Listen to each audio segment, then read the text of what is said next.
All right, 6 o'clock, we'll call our Thursday, April 30th GCD meeting to order, and we'll start with the pledge. I pledge allegiance to the flag of the United States of America and to the republic for which it stands, one nation, under God, indivisible, with liberty and justice for all.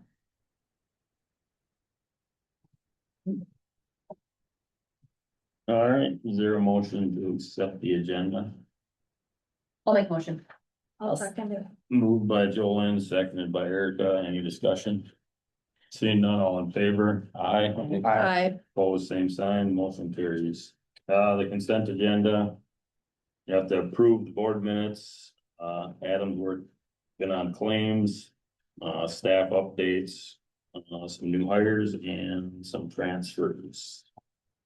Want to talk about any of them? Abby and Kennedy are both returning to the positions they had last year. They were on out of field permissions, and so we go and bring them back. We're excited about that. Kendra is filling a position in Goodhue. Adam can probably talk about that, but we're very excited. She's a licensed social worker and will be filling that position. And then the transfers, Tom Yemenich has been in the school site in Kenny Wanamingo and River Bluff. He's requested transfer to the full-time open that was in Red Wing.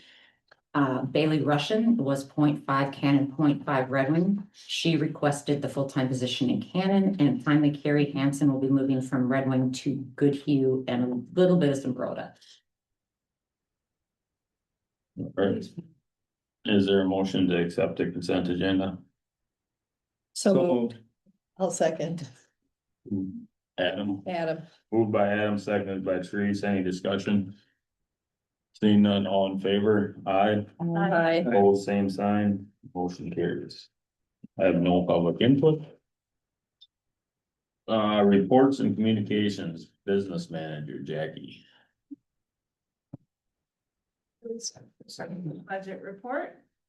So this is financials now. It seems like so long ago, but as of March 31st, we had received $13,192,950, or 63.9% of our budget, compared to 62.8, 59.2. So we are trending ahead, but we expect to trend ahead as we are doing the pre-billing as we discussed last fall for cash flow. Expenditure wise, we've expended $12,043,773, or 58.1% of our budget, compared to 58.9 and 55.4. So we are tracking to meet our revised budget. Are there any questions on the budget report? Oh, I should have left it up there. Do you need me to put it back up? Okay. Moving along, looking at cash flow. Cash flow has actually gotten very good in the last month or so. We'll just knock on wood here. We received a large payment from MDE in federal tuition last week, which really helped out, and is looking to kind of set us up now for the rest of the school. Wasn't this when there may have been another just tiny bit of a gap? And now there's not. Now there's not. Because we Right, got that payment. because we had that payment. Payment that, yeah. Yeah, the spring looked really rough, and it has not been as rough as it was projected to be. We look like we will get to our next lease payment here in July. Enrollment wise, the enrollment trends slides are there for you. We have overall decreased 1 student from March to April. Program changes, there has been a handful of students here and there. We are still up over 100 student bodies, because we count the part-time as 1 body, not ADM, over last school year at the same time. Again, this is in there for you and.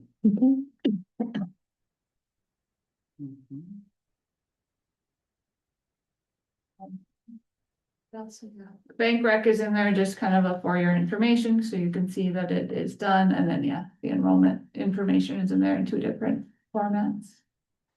Are there any questions for me?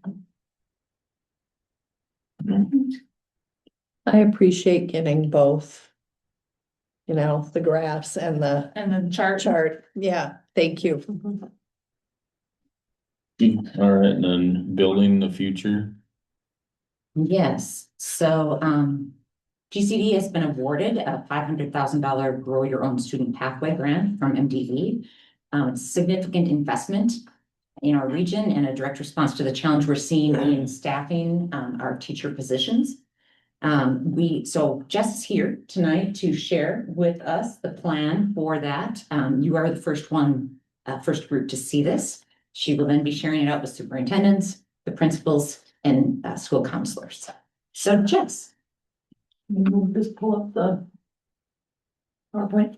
So, one thing you should know is that, Therese, you should know that it does say Red Wings not on there. Part of that is because they did their. Right, yes, So that's they what I can't- they think. can't- When I read that, I thought, oh yeah, we have ours, so. Yeah. So we talked, I actually do want to do a shout out to Zach Pruitt, who is the executive director of Jones Family Foundation, and he was really instrumental in helping to write this grant for us, and then also for Red For Wing. Red Wing, yeah. And so when they were both written at the same time, then he could say, how do they complement each other, and how, like, that we aren't overlapping and trying to compete, but that we're doing it kind of together. So with that, this is about our gap that we are seeing in people getting into education. And so how we wrote that. 1 second, I'm just gonna pull it up as a. Maybe. There you go, okay. So one of the things you can go a little bit. Yeah, I'm gonna get rid of this too. Okay, there. There it is. Yeah, when I was reading it, I thought, oh, this sounds familiar.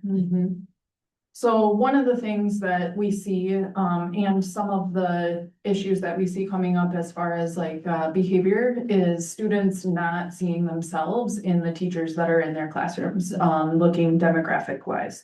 So one of the things that we see, right, we have about 27% across all of our districts of students of color.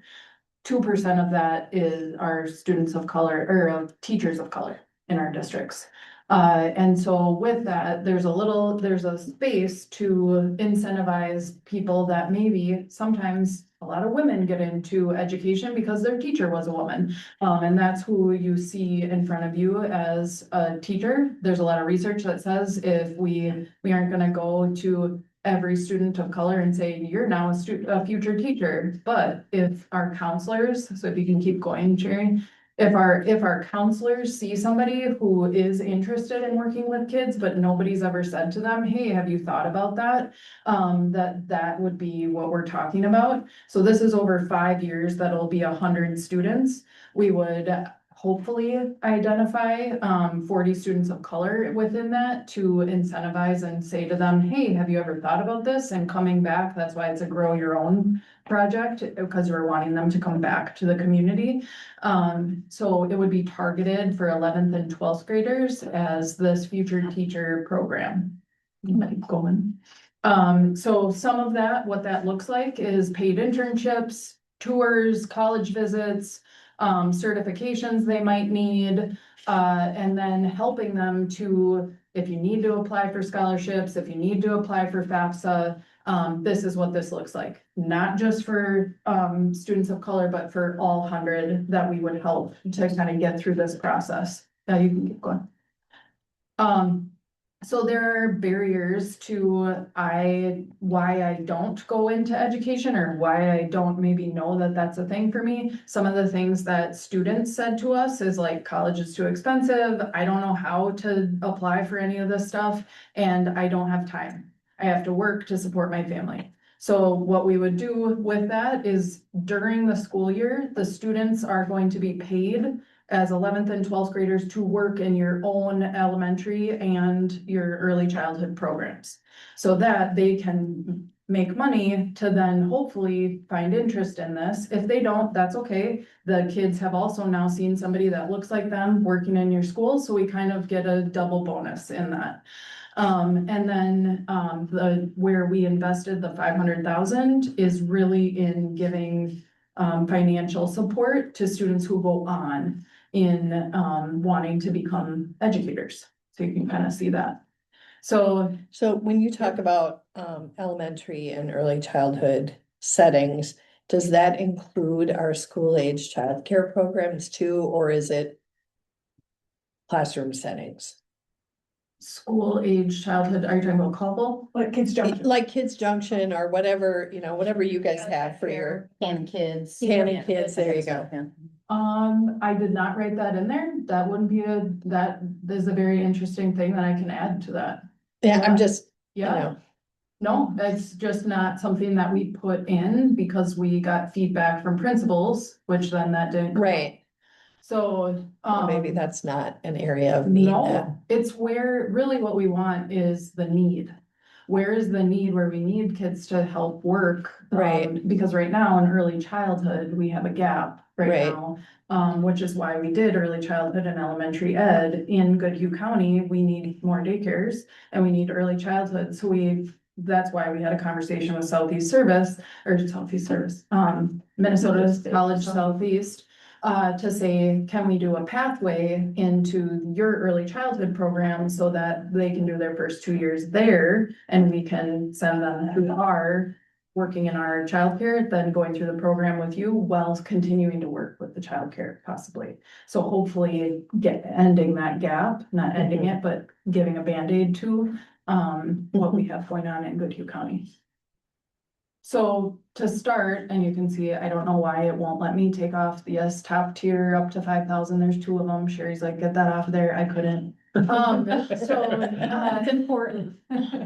But the first, like every eligible student, in order to, if they attend a Pellsby approved school, they get that $1,000 minimum. Then we would go off of the FAFSA and seeing the need based, it might be 5,000 depending on where they're at. If they continue their education and they continue, kind of like we're maintaining the academic progress towards that you can see they're going to graduate, we would award them more to continue on with the program. So it's a monitored, very specific student, to try to like encourage them also to come back here and serve their community.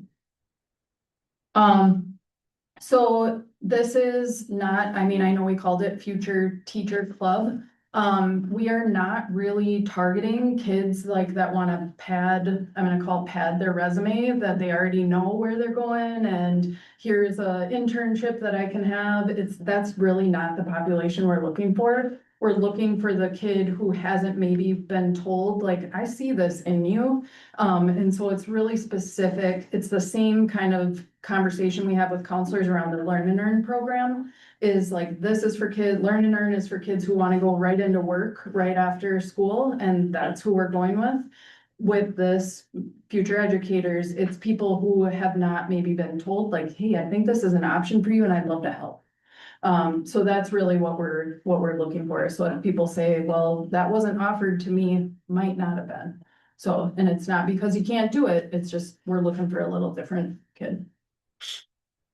So because of that, this is going to your counselors and your principals or whoever that direct contact is for kids when they're signing up for classes. We are gonna ask them to do the personal ask. Instead of flyers and an all call, it really is the personal ask to the kids that we're gonna describe the student, we're gonna describe what we're doing, and then we're gonna ask, we need you to tell us. And then Liz Diggins, who's also our Learn and Earn teacher, is going to do this program, be the lead teacher. She will then meet with the parent, the student, and the counselor to like lay this whole program out to them so they understand what it is, and then they will sign up. So it is a very specific ask for and personal touch, I think, with Liz to say, this is what this is gonna look like for you. We're trying to make it as easy as possible. What we're asking now is the heavy lift is really just your nomination, and not you guys, but when I go to your principals and I go to your counselors, that should be the only heavy lift that is there of, here's the kid. we think these kids. Then Liz takes over, the counselor can be a part of it, or it can just be the student and the parents.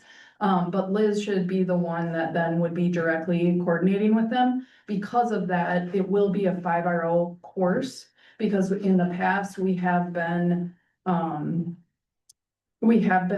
using Liz as maybe the teacher of record within each district. And then what happens is the actual work-based learning coordinator goes, who is this kid? Why are they on my schedule? But they're not actually in programming. To clean some of that up, we actually did that with Red Wing, with our Learn and Earn program this year, and it went really well.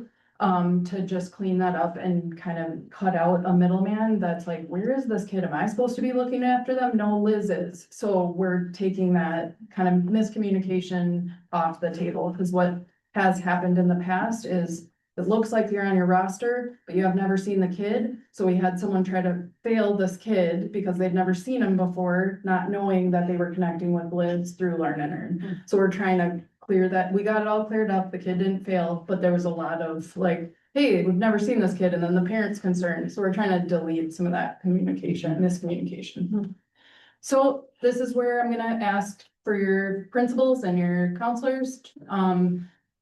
The May 15th date is what I have on our application of the grant application, but because we don't have funds yet, that can be moved a little bit, but we would love nominations before we at least leave for the school year, which is why I'm coming to you now. So that's gonna be where I go kind of personal ask to each district of, we love kids right now, so we can follow up either in the summer or the school year starts. What this looks like also, which Therese made mention of, we also will have like the GCED teaching council that will be kind of overseen by parents and students and teachers, where it'll be people that are in the program though, where we say, how's this going for you? Does it feel good? Where do we need to make changes? It'll be people in that program that will ask to be a part of that. It won't be intensive. It will be follow-up and on our end approval. So that is it. That is our ask. It's very exciting. Yeah, it is. I say, it sounds awesome. Yeah. I'm very excited. We've been talking about teacher shortage, trying to. Yeah. Just went to the Cannon Falls Career Fair, had a booth there. So this certainly is the next step up, but we're trying to just not talk about it only. Yeah. Yep. Any questions? Yeah, the help from the Jones Foundation and Zach has been invaluable. Yeah. How many of these grants were awarded? I think they said something like 35 or something like that across the state of Minnesota. So, Yeah, he actually said to me, submit it the first year and you usually don't get it the first year. So I was kind of planning, okay, I got a year to like recruit these kids. And then we got the congratulations. I said to Sherry, oh no, we got it. I mean, Well, good job. Yeah. it's cool that the entire county has access to this. Yeah. It's very cool. How much did Red Wing get? 500,000. Okay, they were all 500. it was, you had to put in how much, and I asked Zach, do we like really make it specific? He's like, no, ask for all, but, cause that was the max. Okay, Yep. All right. Old business, second reading of policies. 412, 415, 417, 419, 420, 421, 422, 423, and 427. Is there any concerns with them, or are you ready to go through? It says first reading. No, It says second reading on old business. Whole business. Oh, sorry, I'm looking somewhere. No. Do you want a motion to? Yeah, need a motion to. All right, I move we approve policies 412, 415, 417, 419, 420, 421, 422, 423, and 427. I second. Moved by Teresa, seconded by Erica to approve the policies. Any discussion? Seeing none, all in favor? Aye. Opposed, same sign. Motion carries. New business. Contract for police school resource officer. So this would be our new contract for 26, 27, and 27, 28. It follows, our previous contract very closely. What happens is they, take the salary of our current, school resource officer and they divide it by the number of days he'll be in school versus the number of days he'll be in the community as a police officer. And so they pay for that community piece, we pay for the school piece. We also did have them add, for no additional charge, some ESY, extended school year, or schooling that happens during the summer. So that we actually have someone on site. We haven't had that in the past, and we just wanted to clarify that piece. And we were also able to clarify some of the training, and how that intersects with our training. Overall, it's, I think it's going really well. We have a phenomenal school resource officer. It makes a lot of great connections with the kids. So it'll be the same one. Mhm. Okay. Move to approve the contract. Second. Moved by Heath, seconded by Adam to approve the resource officer. Is there any discussion? Seeing none, all in favor? Aye. Aye. Opposed, same sign. Motion carries. Letter B, first reading of the policies. Is there anything that stands out in any of them, Sherry? No, actually, if you look at, and I'm sorry, I locked myself, I hit the wrong button. I'm getting there right here. So if you look, the following policies are part of the policy review cycle, and then I made notes on each one. So there were no updates since last reviewed, no recommended changes, no recommended changes.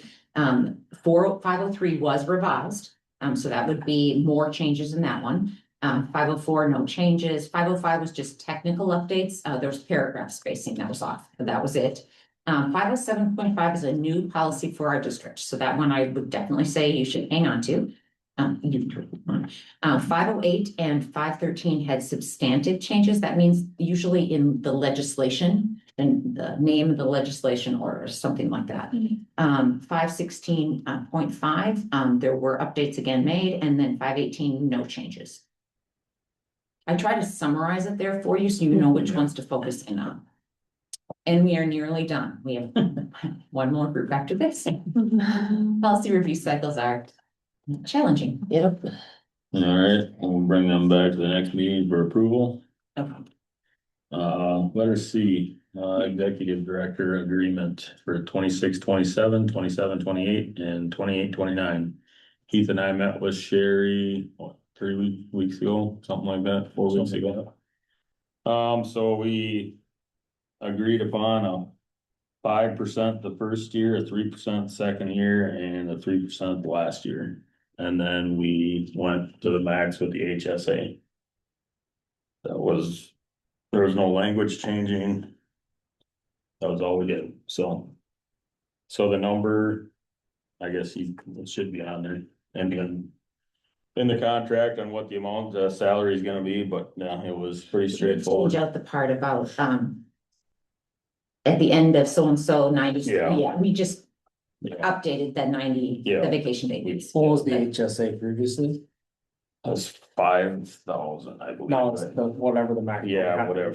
7,000 or something. Maybe almost 8,500 Oh, yeah, And it's based on if I have single or family Family. coverage. yeah, family coverage. Yeah, I think what it matched before was single coverage, yeah. what the single max was. Okay, there it is. So. So, went from 5 to 8750 family or to 54 single. Sounds good. So, I think anything, this is my last year of family. anything else you wanna add, Heath? No. So we're good. We're happy with what Sherry's doing, all our superintendents seem to be happy with what you're doing, Sherry's doing, so. We think this is a fair contract and we would recommend to approve this. I make a motion to approve. I'll second. It's been moved by Adam, seconded by Jolene to approve the executive director agreement for 26, 27, 27, 28, 28, 29. Is there any discussion? Seeing none, all in favor? Aye. Aye. Pose same sign. Motion passes. Thank you, Sherry. Thank you.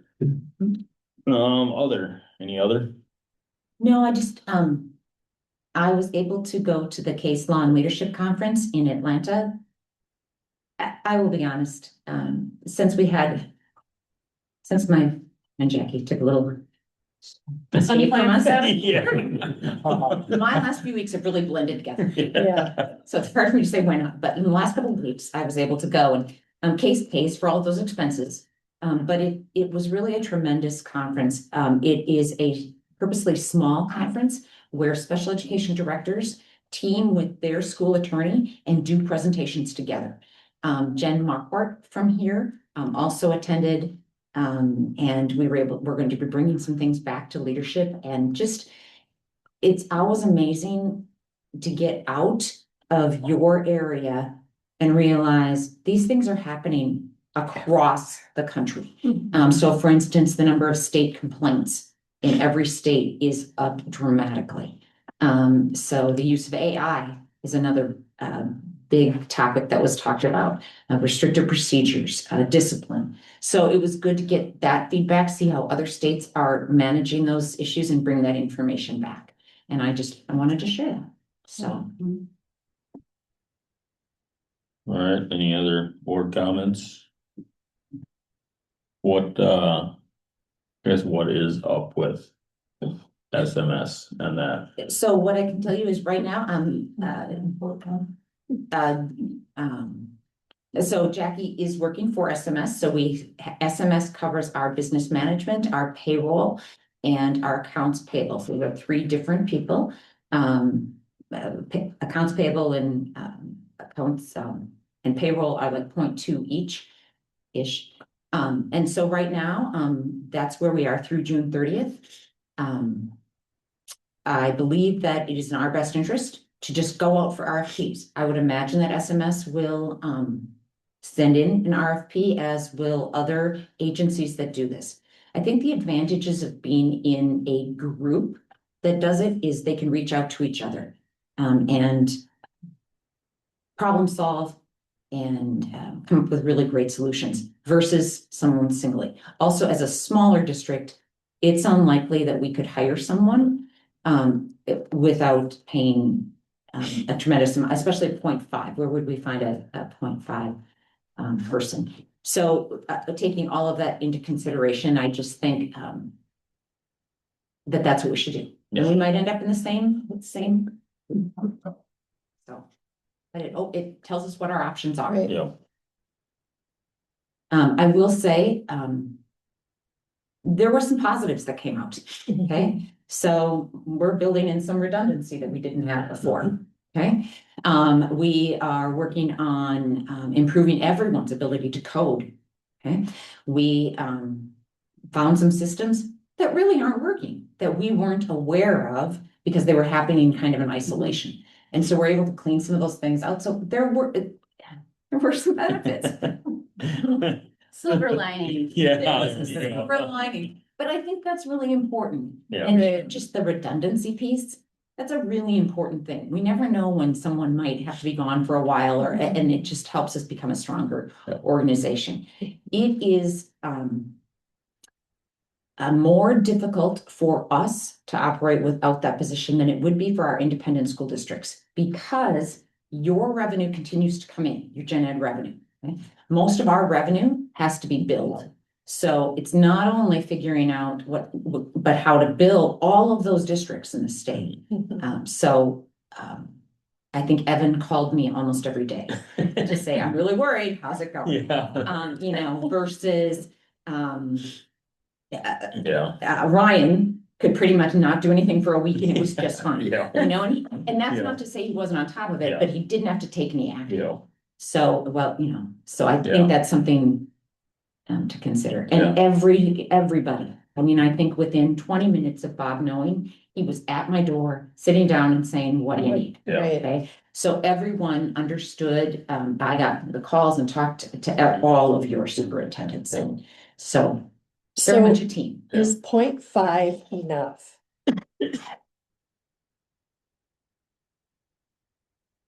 That, I mean, I don't know that we could go to 1.0 right now, right, just financially. Is it enough? that's probably a question for the superintendent's Yeah. council, but I'm just curious. I think it depends on who is in the position. Yeah, Okay. very much so. At one time, this was a 1.0 position that encompassed all three of those areas. What you get into then, if you have one person doing all three of those areas and your internal controls are kind of You have to have broken. different people doing Right. it Doing so different that pieces. Right. no one's buying televisions and Yeah. Right, trip. right. Um, Not that that happened before. not here. So yeah, so there is some of that. I'm Sure, just are there other? curious. There's things we because could get to, but. whether there's a that's lot. Here, you know, yeah. there's a lot. Special ed is a lot, I mean, it's a different animal. And And with the 5R, billing. I would say and- 5R yeah. has been the biggest Is the most lift. unique thing about GCED. Yeah. And, you know, we're 4 years into trying to get relief. With the help of the Department of Ed, and we are still not there. Yeah, Jackie and I just talked yesterday, okay, we need to get them back on the phone. right. Um, Well, and I would think that statewide, when you're dealing with school districts the size of ours that have a special ed co-op, if or an education district, that adding an online school within that framework isn't such a unique thing. I would think that more districts would want to do that. So, intermediate district 287 does, but none of the other education districts do at this point. Okay. And are they having similar problems? They don't do full-time, Oh, so it's unique. right, And really, it's about working with MDE to get clear communication out to the districts. There just still is a lot of confusion. I also, MDE, the staff work really hard. But when you're up there in isolation, you might not understand how a decision you make impacts the field. mhm, And so we need to keep working with them to explain, okay, when you said this is what happened. Oh, that's not what we meant to happen, is what we'll hear. So then, then we'll go to the next, and so I wish that they would maybe ask us to come to the table more often. They- Um, And they're doing it in silos within MDE themselves. So program is doing it. Finance is doing it. And when I say program, special ed program is here. right, Gen ed program is here. And there's not communication between those divisions. And that's where most of our issues are Mhm. right now, is one, Mars is a division. yeah. One Finance. division will give us one answer and another division will say, well, they shouldn't have told you that, and. So. We're still working on it. All right. Well, thanks for the update on that. Yes. All right, anything else? All right, looks like our next meeting is May 28th, right here, at 6 o'clock, so now I'll take a motion to adjourn the meetings. I make a motion to adjourn the meeting. Moved by Erica, for second, Second. seconded by Adam. Any discussion? Seeing none, all in favor, aye, I opposed, same sign, motion carries.